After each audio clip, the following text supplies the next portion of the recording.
This video is only for educational purposes. ම තියෙනවා මෙල්බෙට් website එක හරහා වගේ මෙල්බෙට් ඇප් එක හරහා අපිට account එක create කරගන්න පුළුවන්කම තියෙනවා. නමුත් අපිට ගොඩක්ම පහසුයි. අපි හැමෝම වැඩ කරන්නේ mobile එක භාවිතා කරලා නිසා mobile app එක අපේ phone එකට install කරගෙන මුලින්ම මූලික පියවරේ ඉඳන්ම app එකේ වැඩ කරන්න පටන් ගන්න එක. ඉතින් ඔයාලට පුළුවන් මේ විදිහට Google එකේ ඇවිල්ලා search කරන්න මෙල්බෙට් කියලා. එතකොට ඔයගොල්ලන්ට බලා ගන්න පුළුවන්. මෙල්බෙට් ශ්‍රී ලංකා කියලා අපිට පළවෙනි search result එකේ විදිහට පෙන්වුම් කරනවා මෙන්න මේක. ඔයගොල්ලෝ මෙතන click කරගන්න ඕනේ. මෙතන ක්ලික් කරාට පස්සේ ඔයගොල්ලන්ගේ එකක් යනවා මෙල්බෙට් එකේ ඔෆිෂියල් වෙබ්සයිට් එකට. ඉතින් ඔයාලා මේ විදිහට වෙබ්සයිට් එකට ආවට පස්සේ ඔයාලට පුළුවන්කම තියෙනවා වෙබ්සයිට් එකේ පහළට යනකොට පෙන්වුම් කරලා තියෙනවා අපිට මොබයිල් ඇප් එක ඩවුන්ලෝඩ් කරගන්න ඔප්ෂන් එක මේගොල්ලෝ ලබා දීලා තියෙනවා. ඉතින් ඔයගොල්ලන්ට version දෙකම තියෙනවා.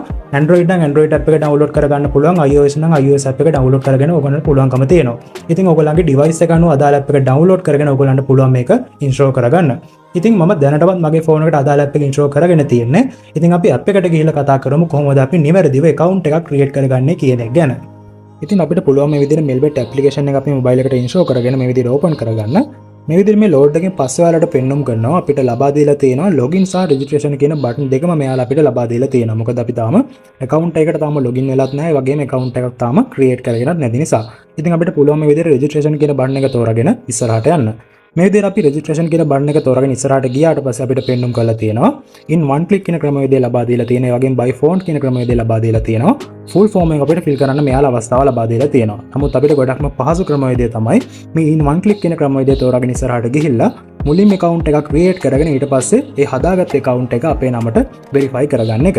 ඉතින් ඔයාලා මේ විදිහට in one click කියන ක්‍රමවේදය තෝරාගත්තට පස්සේ අපිට පෙන්වුම් කරලා තියෙනවා මේ country එක සහ ඒ වගේම currency එක ඒ වගේම sport bonus කියන එක මේ ටික ඔටෝම fill වෙලා ඇවිල්ලා තියෙනවා. ඉතින් ඔයාලට මෙතනදී enter කරන්න තියෙන්නේ promo code එක. ඉතින් promo code එක ඔයාලා enter කරනකොට ගොඩක්ම පරිස්සමෙන් enter කරන්න. AD5X AD5X ඒ ටික enter කරාට පස්සේ ඔයාලට පුළුවන් මෙයාලගේ terms and condition වලට agree කරලා ලබා දීලා ඒ වගේම privacy policy වලට agree කරලා ලබා දීලා ඒ වගේම අවුරුදු 18ට වැඩි කියන එකටත් agree කරලා ලබා දීලා ඔයාලට පුළුවන්කම තියෙනවා account එක create කරගන්න මේ හරි ලකුණ click කරන්න. ඒ විදිහට අපි account එකක් create කරගන්න මේ හරි ලකුණ click කරාට පස්සේ ඔයාලට බලා ගන්න පුළුවන් ටික වෙලාවක් load වුණාට පස්සේ අපිට මේ විදිහට captcha එකක් පෙන්වුම් කරනවා fill කරන්න. ඉතින් ඔයාලට මේක බොහොම ලේසියෙන් කරගන්න පුළුවන්. මෙතනදී මොකක් මාරි error එකක් කරනවා නම් ඔයාලට පුළුවන් මාව සම්බන්ධ කරගන්න පාලින් comment එකක් දාන්න ඔයගලන්ට අනිවාර්යයෙන්ම help කරන්න බලාපොරොත්තු වෙනවා. ඉතින් ඔයගොල්ලෝ මේ විදිහට captcha එක සාර්ථකව fill කරාට පස්සේ ඔයාලට පෙන්වුම් කරනවා ඔයාලගේ account එකේ තියෙන වැදගත්ම සාධක දෙක. ඒ කියන්නේ ඔයාලගේ Melbet ID එක පෙන්වුම් කරලා තියෙනවා. ඒ වගේම ඔයාලගේ password එක ලබා දීලා තියෙනවා. ඉතින් මේක දැනට screenshot එකක් ලබාගෙන තියාගන්න. ඒ වගේම මේක අනිවාර්යයෙන්ම ඔයාගේ offline area එක පොතක වගේ ලියා තියාගන්න. මොකද මේක අනිවාර්යයෙන්ම ඔයගොල්ලෝ account එකේ වැඩ කටයුතු කරනකොට deposit කරනකොට withdrawal කරනකොට මේ හැම දෙයකදීම මේක අනිවාර්යයෙන්ම වැදගත් වෙන නිසා. ඉතින් ඔයගොල්ලෝ මේ විදිහට ඒක save කරගත්තට පස්සේ ඔයාලට පුළුවන් ඔයාලගේ account එකට login වෙන්න පුළුවන්. මේක ඔටෝම ඔයගොල්ලන්ට login වෙනවා බලා ගන්න පුළුවන්කම තියෙනවා. අපි මේ විදිහට මේ හදාගත්ත account එකට login වුණාට පස්සේ දැන් අපිට තියෙන්නේ මේ හදාගත්ත account එක අපේ නමට verified විදිහට හදාගන්න.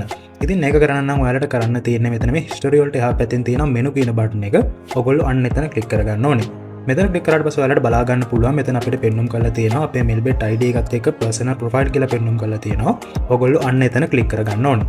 එතන click කරාට පස්සේ මේගොල්ලෝ අපිට option එක ලබා දීලා තියෙනවා fill in personal data කියන option එක අපිට pencil icon එකක ලබා දීලා තියෙනවා. ඔයගොල්ලෝ මෙන්න මෙතන click කරගන්න. මේ click කරාට පස්සේ අපිට බලා ගන්න පුළුවන් අපිට සම්පූර්ණ කරන්න තියෙන form එක මේගොල්ලෝ පෙන්වුම් කරනවා. ඒ කියන්නේ මුලින්ම තියෙන අපිට first name එක ලබා දෙන්න තියෙනවා. ඒ වගේම surname එක ලබා දෙන්න තියෙනවා. ඒ වගේම middle name එකක් තියෙනවා නම් ඒක ලබා දෙන්න පුළුවන්. ඒ වගේම date of birth එක ලබා දෙන්න තියෙන. ඊට පස්සේ ඉපදිච්ච ස්ථානය, ඊට පස්සේ region එක, city එක, ඔයගොල්ලන්ගේ address එක ලබා දීලා ඊට පස්සේ අපිට තියෙන document type එක select කරන්න. ඉතින් document type එක select කරනකොට ඔයාලට පුළුවන් driving license එක select කරන්න. ඒ වගේම national ID card එක select කරන්න හැකියාව තියෙනවා. ඉතින් මේ දේවල් නිවැරදි තොරතුරු අනිවාර්යයෙන්ම ලබා දෙන්න. මොකද ඔයාලගේ නමට මේ account එක create වෙන්නේ මොකක් හරි අවශ්‍යතාවයකදී account එකේ problem එකදී ඒක අපිට fix කරගන්න නම් අනිවාර්යයෙන්ම මේ තොරතුරු අපි නිවැරදිව ලබා දීලා තියෙන්න ඕනේ. මේවා ඒගොල්ලෝ එතනදී අපෙන් ඉල්ලුම් කරනවා. ඒක නිසා නිවැරදි තොරතුරු ලබා දෙන්න ඕගොල්ලන්ට පුළුවන් මේ විදිහට මාව සම්පූර්ණ කරලා තියෙන විදිහට ඕගොල්ලන්ගේ තොරතුරු නිවැරදිව සම්පූර්ණ කරගන්න. ඉතින් ඊට පස්සේ අපිට තියෙන මෙතන හරි ලකුණ ක්ලික් කරලා මේක save කරගන්න. ඉතින් දැන් ඔයාලට බලා ගන්න පුළුවන් මේ විදිහට මගේ personal profile එක මේ විදිහට save වුණා successfully විදිහට. ඉතින් දැන් අපිට තියෙන්නේ personal profile එක තරම්ම ගොඩක්ම වැදගත් කාරණයක්. ඒ කියන්නේ අපේ phone number එක මේගොල්ලන්ට ලබා දීලා verify කරගන්න එක. ඉතින් phone number එක ගොඩක්ම වැදගත් වෙනවා. මොකද ඔයගොල්ලෝ account එකේ යම්කිසි කාලයක් වැඩ කරන්නේ නැතුව ඉඳලා නැවතත් ඔයගොල්ලන්ගේ account එක ලබා ගන්න අවශ්‍යතාවයක් වුණොත් ඔයගොල්ලන්ට එතනදී අනිවාර්යයෙන්ම ඔයගොල්ලන්ගේ mobile phone number එක අවශ්‍ය වෙනවා මේගොල්ලන්ට ලබා දීලා තියෙන. ඒක නිසා personal භාවිතා කරන ඔයගොල්ලන්ගේ තියෙන වැඩ කරන phone number එක මේකට ලබා දෙන්න. ඒ වගේම ඔයගොල්ලන්ට කියන්න ඕනේ ෆෝන් නම්බර් එක ලබා දෙනකොට ඩයලොග් සහ මොබිටල් කියන මෙන්න මේ නෙට්වර්ක් දෙකෙන් එකක් තෝරගන්න. අනිත් නෙට්වර්ක් බොහෝ දුරට සපෝට් කරනවා අඩුයි. ඔයගොල්ලන්ට OTP එක ගෙන්න ගන්න. ඒක නිසා ඩයලොග් කො මොබිටල් කියන නෙට්වර්ක් දෙකෙන් එකක් ඔයගොල්ලන්ට තෝරගන්න පුළුවන්කම තියෙනවා. OTP කෝඩ් එක අරගෙන මේක වෙරිෆයි කරගන්න. ඉතින් ඔයාලට මේ විදිහට බලා ගන්න පුළුවන්. මෙතෙන්දී අපිට පෙන්වන්න කරලා තියෙනවා ලින්ක් ෆෝන් නම්බර් කියන එක එතන ක්ලික් කරාට පස්සේ ඔයගොල්ලන්ට පුළුවන් මේ විදිහට බිඳුව නැතුව ඔයගොල්ලන්ගේ ෆෝන් නම්බර් එක එන්ටර් කරන්න. එතකොට ඔයගොල්ලන්ට පුළුවන් මේ විදිහට මේකේ next button එක ක්ලික් කරලා ඔයගොල්ලන්ගේ කෝඩ් එක ලබාගෙන මේක වෙරිෆයි කරගන්න හැකියාව තියෙනවා. ඉතින් මට මෙතනදී ෆෝන් නම්බර් එක වෙරිෆයි කරලා පෙන්වන්න කරන්න විදියක් නැහැ. මොකද සාමාන්‍ය පුද්ගලික දත්ත තියෙන හින්දා ඔයගොල්ලන්ට මෙතනදී මොකකට ප්‍රශ්නයක් එනවා නම් OTP කෝඩ් එක එන්නේ නැත්නම් මාව සම්බන්ධ කරගන්න පුළුවන්. පාලින් කමෙන්ට් එකක් දාන්න. අනිවාර්යයෙන්ම ඔයගොල්ලන්ට උදව් කරන්න බලාපොරොත්තු වෙනවා. ඉතින් ෆෝන් නම්බර් එක ලින්ක් කරගත්තට පස්සේ දැන් අපිට තියෙන ඊමේල් එකත් ඒ විදිහට ලින්ක් කරගන්න ඔයාලට බලා ගන්න පුළුවන්. ෆෝන් නම්බර් කියන තැනට උඩින් පෙන්වුම් කරලා තියෙනවා ඊමේල් එක ලින්ක් කරගන්න ලින්ක් කියන බටන් එක. ඔයගොල්ලෝ අන්න ඒ බටන් එක ක්ලික් කරන්න ඕනේ. මේ බටන් එක ක්ලික් කරාට පස්සේ ඔයාලා එක්කන් යනවා ඊමේල් එක එන්ටර් කරන ඔප්ෂන් එකට. ඉතින් ඔයාලගේ වැඩ කරන පර්සනල් භාවිතා කරන ඊමේල් එකක් මේකට ලබා දීලා මේ next බටන් එක ක්ලික් කරන්න තියෙන්නේ. ඉතින් මෙතෙන්දී ඔයාලට වෙරිෆිකේෂන් ඊමේල් එකක් තියෙන ඊමේල් එකක් ලබා දෙනවා. එහෙම නැත්නම් කෝඩ් එකක් ඔයාලට ලබා දෙනවා. ඉතින් ඔයාලට කරන්න තියෙන්නේ කෝඩ් එකක් ලබා දුන්නොත් මේගොල්ලන්ට ඒක ලබා දීලා වෙරිෆයි කරගන්න. එහෙම නැත්නම් ලින්ක් එකක් ලබා දුන්නොත් ඒ ලින්ක් එකෙන් ගිහිල්ලා ඔයගොල්ලන්ගේ ඊමේල් එක මේගොල්ලන්ට වෙරිෆයි කරන්න තියෙන්නේ. ඉතින් මේ විදිහට කරගත්තට පස්සේ දැන් අපිට අපේ Mailbet account එකේ වැඩ කරන්න පුළුවන්කම තියෙනවා. දැන් අපි personal profile එක අපේ සම්පූර්ණ කරගෙන තියෙන්නේ. ඒ වගේම phone number එකත් verify කරගෙන තියෙන්නේ. email එකත් verify කරගෙන තියෙන්නේ. දැන් අපි මේ හදාගත්ත account එක අපේ නමට අපි නිවැරදිව verified විදිහට හදාගෙන තියෙන්නේ. දැන් අපිට deposit එකක් කරලා මේකේ වැඩ කරන්න පටන් ගන්න පුළුවන්කම තියෙනවා කිසිම ගැටලුවක් නැතුව. ඉතින් අපි ඊළඟට කතා කරමු කොහොමද මේක deposit එකක් කරන්නේ. deposit කරන option මොනවද කියන එක අපි ඊළඟට කතා කරමු. ඉතින් ඩිපොසිට් කරන විදිහ ගැන කතා කරන්න කලින් මම ඔයාලට තවත් දෙයක් කියලා ඉන්නම් අමතර දෙයක් විදියට. ඒ කියන්නේ ඔයාලා මේකේ වැඩ කරන්න පටන් ගත්තට පස්සේ ඕගොල්ලෝ අනිවාර්යයෙන්ම ඕගොල්ලන්ගේ ඉවසීමයි ස්වයං පාලනය කියන දෙක හදාගන්න. ඉතින් මම මුලින් කිව්ව විදිහට නිවැරදි කම්පැනි එක තෝරගන්න ඕනි අනිවාර්යයෙන්ම. ඉතින් ඒ වගේම ඕගොල්ලෝ මොන කම්පැනි එක තෝරගත්තත් ඔයාලගේ ඉවසීම තියෙන්න ඕනි මේකේ වැඩ කරනකොට. ඒ කියන්නේ අපි උදාහරණයක් විදියට හිතමු. ඕගොල්ලෝ යම්කිසි ගණන් මේකට ඩිපොසිට් කරා නම් ඒ ඩිපොසිට් කරපු මුදලට වැඩිය ඕගොල්ලෝ මේකදී යම්කිසි මුදලක් වින් කරා නම් ඕගොල්ලෝ ඒ වින් කරපු මුදල අනිවාර්යයෙන්ම ඕගොල්ලන්ගේ බැංක් account එකට withdraw කරගෙන ඉන්න ඊළඟ ස්ටෙප් එකට යන්න කලින්. ඉතින් ඒ විදිහට ක්‍රමයෙන් ඔයගොල්ලන්ගේ ගමන යන්න ආරම්භ කරන්න. හදිස්සි වෙලා මේකෙදි තව ගාණක් හොයන්න පුළුවන් කියලා ඒ ගාණත් ලොකෝට ඔට්ටු අල්ලන්න යන්න එපා. යම්කිසි කොටසක් ඔයගොල්ලන්ගේ බැංක් account එකට දාගෙන එතනින් පස්සේ ආපහු මේකේ වැඩ කරන්න පටන් ගන්න. ඉතින් ඒ විදිහට කරන් යන්න එතකොට ඔයගොල්ලන්ට පුළුවන් ක්‍රමයෙන් මේකෙදි සාර්ථකත්වයට පත් වෙන්න පුළුවන්කම තියෙනවා. හරි ඉතින් අපිට ඩිපොසිට් එකක් කරන්න ඔයගොල්ලන්ට ගොඩක් විශ්වාසවන්ත වගේ ගොඩක් පහසුවෙන් කරගන්න පුළුවන් ඩිපොසිට් මෙතඩ් විදියට ඔයගොල්ලන්ට රෙකමන්ඩ් කරන්න පුළුවන්.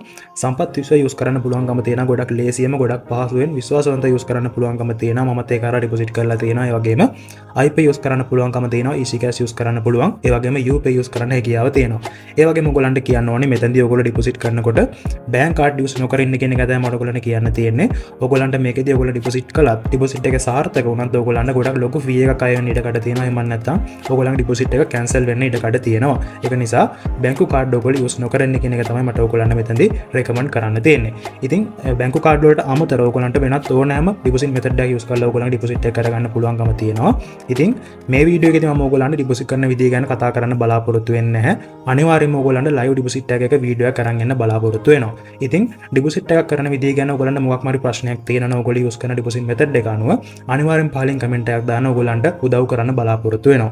ඉතින් මේ ගැන තමයි වීඩියෝෙන් කතා කරන්න බලාපොරොත්තු වුණේ. ඉතින් මම කිව්ව විදියට ඉවසීමෙන් ස්වයං පාලනය යුතුව නිවැරදි කම්පැනි එක තෝරාගෙන වැඩ කරන්න පටන් ගන්න ඕගොල්ලන්ට මේකෙදි කාලයක් යනකොට හිමීට ගියොත් ඕගොල්ලන්ට යම්කිසි සාර්ථකත්වයකට අනිවාර්යයෙන්ම එන්න පුළුවන්කම තියෙනවා කියන එක අත්දැකීමෙන් ඕගොල්ලන්ට කියන්න පුළුවන්කම තියෙනවා. ඉතින් thank you වීඩියෝ එක බැලුවට channel එක subscribe කරන්න කියලා මතක් කරනවා. වීඩියෝ එක like කරන්න කියලා මතක් කරනවා. ඉතින් ගිහින් එන්නම් අලුත් දවසක අලුත් වීඩියෝ එකකින් හම්බ වෙමු.